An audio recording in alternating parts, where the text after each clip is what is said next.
Now my dear learner and welcome back to my YouTube channel. आज मैं आपके सामने एक और न्यूज़पेपर आर्टिकल पढ़ूंगी और फिर इसमें इस्तेमाल होने वाले जो ग्रामर है, इडियोमैटिक एक्सप्रेशन है, वो सब भी मैं आपके सामने एक्सप्लेन करूंगी। लेकिन आज बहुत ही अहम मैं आपको ग्रामर का रूल बताऊंगी इस आर्टिकल के दौरान जो कि यूज़ हुआ है, इसलिए मैंने ये आर्टिकल चूज़ किया कि मैं आपके सामने ये आर्टिकल पढ़ूंगी।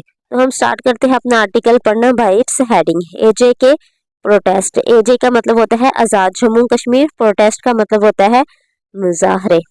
ठीक है जी, आज़ाद जम्मू कश्मीर जो मुजाहरे हो रहे हैं उसके बारे में ये आर्टिकल लिखा गया है।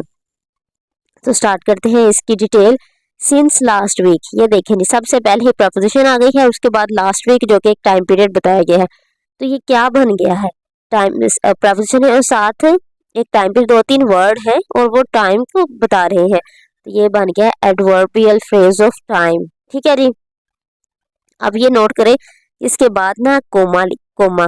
ठीक है जी, मैं आपको इसकी डिटेल बताती हूँ कि किस तरह ये लिखा गया, लेकिन पूरा हम इसका ये सेंटेंस पढ़ ले। Azad Jammu Kashmir and Azad Jammu and Kashmir has been roiled by protest. ठीक है जी, ये देखें जी, सिंस एडवर्बियल फ्रेज के बाद हमने कोमा लगाया है। ठीक है, उसके बाद हमने सब्जेक्ट लिखा है जिसके बारे में हम लोग बात कर रहे हैं।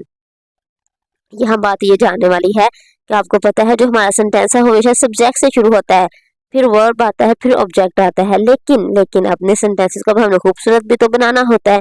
इसमें देखिए ये एडवर्बियल फ्रेज है, एडवर्बियल फ्रेज ऑफ टाइम है। एडवर्बियल फ्रेज ऑफ टाइम जब भी हम लोग अपने फिक्रे के शुरू में लिखते हैं तो उसके बाद हम लोग कोमा डाल देते हैं और उसके बाद अपना जो रिमेनिंग सेंटेंस होता है, जो सिंपल सा सेंटेंस होता है, सब्जेक्ट वर्ब और ऑब्जेक्ट, वो हम लिख देते हैं। ठीक है जी, ये एक हो गया एक रूल। अब मैं आपको सेकंड बताती हूँ कि हम लोग सिंस कब यूज करते हैं और फॉर कब हम यूज करते हैं। ये बहुत मुश्किल होता है बहुत से स्टूडेंट्स के लिए कि हमने सिंस कब यूज करना है, फॉर कब यूज करना है। पहली बात तो ये है कि सिंस और फॉर दोनों ही टाइम पीरियड को हम टाइम पीरियड शो करते हैं हमारे लिए। ठीक है, टाइम पीरियड अब टाइम पीरियड होता है वो दो तरह का होता है, एक होता है एग्जैक्ट। ठीक है जी, कि ये पॉइंट है, यहाँ से एक चीज शुरू हुई है, और एक हम लोग कह देते हैं हाँ 2 दिन पहले, 3 दिन पहले, किस तरह का टाइम पीरियड होता है। अब जो फॉर है ना, फॉर वो हम कब यूज करते हैं, जब हमने एक टाइम पीरियड तो हमने बताना है।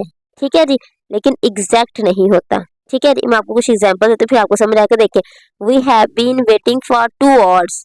ठीक है, वी हैव बीन वेटिंग, हम इंतजार कर रहे हैं, फॉर 2 आवर्स, 2 घंटों से। अब ये भी आप कहेंगे कि 2 घंटे ये एक टाइम पीरियड है, हाँ ये टाइम पीरियड तो है, लेकिन कौन से 2 घंटे, मतलब पिछले दो, अभी 5 बजे हैं तो पिछले 2 घंटे। ठीक है, 4 और 3 वाले 2 घंटे। ठीक है जी, ये तो नहीं हमें बताया गया आगे एग्जैक्ट कौन से 2 घंटे हैं। जब एग्जैक्ट 2 घंटे नहीं बताया गया तो हम लोग फॉर का यूज करते हैं। ठीक है, एक एग्जाम्पल आप ये देखिए, अगली देखिए, I haven't seen Tom for 3 days. कहते हैं कि मैंने टॉम को नहीं देखा फॉर 3 डेज, मतलब 3 दिनों से। ठीक है जी, अब उसने हमें बताया नहीं 3 दिन कौन से। अब वो कहता है ना, I haven't seen the Tom for last 3 days, पिछले 3 दिन से। अगर आज बुध है तो पीछे मंगल और सोमवार और अतवार डाल के उसे ये 3 दिन उसने नहीं देखा, लेकिन वो कहता है भाई मैंने 3 दिन से उसको नहीं देखा। अब हमें नहीं, वो 3 दिन कौन से हैं, मतलब वो तुक्के से 3 दिन कह रहा है, हो सकता है 4 या 5 दिन से उसने ना देखा हो। ठीक है जी, ये एग्जैक्ट टाइम पीरियड नहीं है। अगला एग्जाम्पल देखें जी, they haven't been at the hotel for a week. ठीक है जी, अब कहेंगे पूरा हफ्ता ही है, इसमें कोई है ही नहीं, घंटे भी नहीं है इसमें, सोमवार मंगल बुध कुछ भी नहीं है, पूरा एक हफ्ता है। मैं आपको बताती हूँ, देखिए, they have been at the hotel, वो होटल में है, फॉर अ वीक, एक वीक के लिए वो एक वीक से होटल में रह रहे हैं। ठीक है जी, एक हफ्ता तो हो गया भाई, कौन सा हफ्ता। ठीक है, अब हमारा हफ्ता क्या है, अगर हमारा मंगल से मंगल एक, हम कहते हैं एक हफ्ता हो गया है इस बात को, इतवार से इतवार एक हफ्ता होता है भाई। ठीक है जी, हो सकता है वो मंडे को गया हो और आज नेक्स्ट मंडे हो, ये वाला उसने एक हफ्ता हमें कहा हो कि वो एक हफ्ते से रह रहे हैं, या वो सैटरडे के गए हो और आज सैटरडे हो तो वो ये कह रहे हो कि सैटरडे, हमें एग्जैक्ट नहीं पता उसका कौन सा वीक का पीरियड में वो गया है। तो इसके लिए हम लोग फॉर का यूज देंगे क्योंकि एग्जैक्ट हमें नहीं बताया गया है। ठीक है जी, हमें टाइम पीरियड तो बताया गया हो लेकिन एग्जैक्ट नाम बताया गया, ये हो गया फॉर का यूज। जब आप सिंस का यूज देखेंगे ना, फिर आपको ये सारा पॉइंट क्लियर हो गया। अब बात हो गई है सिंस की। सिंस हम तब टाइम पीरियड आते हैं जब हमने ये बताना हो, तारीख बतानी हो कि 2 को, 3 को, 4 को डेट बतानी हो, या हमने ईयर बताना हो, ये 2 बातें ये हो गई। और जब हमने एग्जैक्ट टाइम पे बताना है, पूरे 8 बजे, पूरे 2 बजे, या हमने कहना हो कि लास्ट मंडे, मतलब आज मंडे है तो लास्ट पिछले मंडे, एग्जैक्ट टाइम हम बता रहे हैं, तो उसके लिए हम लोग सिंस का 3 दफा होता है। क्या होता है? एक डेट के लिए 2, 3 को 4 तारीख को, दूसरा जब हमने ईयर बताने हो तब भी हम लोग सिंस का यूज करते हैं, और जब हमने एग्जैक्ट मतलब टाइम बताना हो 8 बजे, 9 बजे, 10 बजे तब, और चौथा जब हमने एग्जैक्ट दिन बताना हो, लास्ट लगा के हम एग्जैक्ट दिन बताते हैं कि लास्ट संडे, लास्ट मंडे, तब हम लोग सिंस का यूज करते हैं। ठीक है जी। ये देखिए, सिंस को हम चार पॉइंट पे यूज करते हैं। मैं आपको इनकी एग्जांपल्स भी देती हूँ। ये देखिए, she has lived here since 1918। She has lived hair, वो यहाँ रही है सिंस 1980, 1980 से यह एक एग्जैक्ट पॉइंट उसने बता दिया है। 1980 और कोई नहीं होगा, एक ही 1980 है, 1980 बस एक ही है, तो इसके लिए हम लोग ने सिंस लगाया है, इसमें कोई डाउट नहीं है। अगर वो कहते हैं she has been lived here for 10 years, तो हमें पता नहीं 10 ईयर कौन से भाई। ठीक है जी। 2005 से लेके 2015 तक, या ये किस इस तरह के जो हमें पता ही नहीं, बताया ही नहीं उन्होंने। ठीक है। नेक्स्ट एग्जाम्पल है, we have taught at this school since 1965। Exact उसने वो ईयर बता दिया। अब 1965 तो एग्जैक्ट हमें पता है 1965 एक ही होता है, तो इस वजह से हमने सिंस का एग्जैक्ट पॉइंट है 1965। और तो कोई नहीं ना है, 1965 एक ही दफा आना है, ये एक ही ईयर है, एक ही डेट है, इसलिए हम सिंस लगाया, फॉर नहीं लगाएंगे। ठीक है जी। फॉर तब लगाते हैं जब हमें टाइम पीरियड में एम्बिग्यूटी हो कि ये वाला एग्जैक्ट है कि नहीं है। Alice has been married since March 2।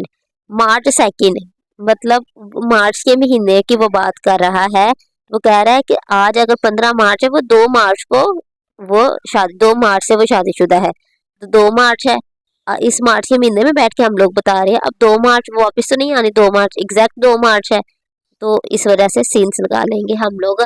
अगर फॉर लगाना हो तो हम कहते हैं Alice has been married for 10 days, मतलब एग्जैक्ट हम डेट नहीं बता, जब भी डेट बतानी है तो हमने सिंस ही लगाना है, फॉर नहीं डेट के साथ हम लगा सकते।